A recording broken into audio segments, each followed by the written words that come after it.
ഞാനിന്നൊരു അടിപൊളി കറീൻ്റെ റെസിപ്പി ആയിട്ടാണ് വന്നിട്ടുള്ളത്. ഇതെന്ന് വെച്ച് കഴിഞ്ഞാൽ ഭയങ്കര ടേസ്റ്റാണ്. പിന്നെ ഇത് എന്തുകൊണ്ടാണ് ഉണ്ടാക്കുന്നതെന്ന് പറഞ്ഞാൽ നിങ്ങൾ ഞെട്ടും. വേറൊന്നുമല്ല, കശുവണ്ടി പരിപ്പാണ്. അപ്പോൾ ഇത് മഴയത്തിട്ട് കുതിർന്ന കശുവണ്ടി രണ്ടായിട്ട് പിളർന്ന് കഴിഞ്ഞാൽ അതിൻ്റെ അകത്തുനിന്നൊരു പരിപ്പ് കിട്ടും. അത് വെള്ളത്തിലിട്ട് കുറച്ച് വേവിക്കുക. അപ്പോൾ അതാണിത്.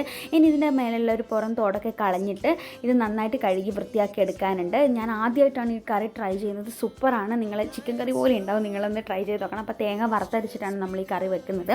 അപ്പോൾ അതിനായിട്ട് കുറച്ച് തേങ്ങയിലേക്ക് നമ്മൾ ഉലുവ, ജീരകം, അതുപോലെ തന്നെ കുരുമുളക്, പിന്നെ വെളുത്തുള്ളി, അതുപോലെ തന്നെ ചെറിയുള്ളി, പിന്നെ വറ്റൽമുളക് ഇടണം. ചെറിയുള്ളി വറ്റൽമുളക് ഇല്ലാത്തതുകൊണ്ട് നമ്മളത് ഇടുന്നില്ല. അതിന് പകരം കുറച്ച് മുളക് പൊടി ഇടുന്നുണ്ട്. അപ്പോൾ ഇത്രയും സാധനങ്ങൾ നന്നായിട്ട് വഴറ്റി ബ്രൗൺ കളറായി വരുമ്പോൾ നമ്മളതിലേക്ക് മല്ലിപ്പൊടിയും മുളക് പൊടിയും ഇട്ട് നന്നായിട്ട് ഇളക്കി ആയിക്കഴിഞ്ഞാൽ ചൂടാറിക്കഴിഞ്ഞാൽ അരച്ച് വെക്കണം. അതിലേക്ക് ഇടാൻ വേണ്ടിയിട്ട് നമുക്ക് ഒരു ഉരുളക്കിഴങ്ങ്, ഉള്ളി, പച്ചമുളക്, വെളുത്തുള്ളി, തക്കാളി, ഇഞ്ചി, കറിവേപ്പിലയും കൂടി അരിഞ്ഞ് മാറ്റി വെക്കേണ്ടതുണ്ട്. അപ്പോൾ ബാക്കിയുള്ള കാര്യങ്ങൾ ഞാൻ അടുത്ത പാർട്ടിൽ പറയാം. അപ്പോൾ ഓക്കെ, ബൈ.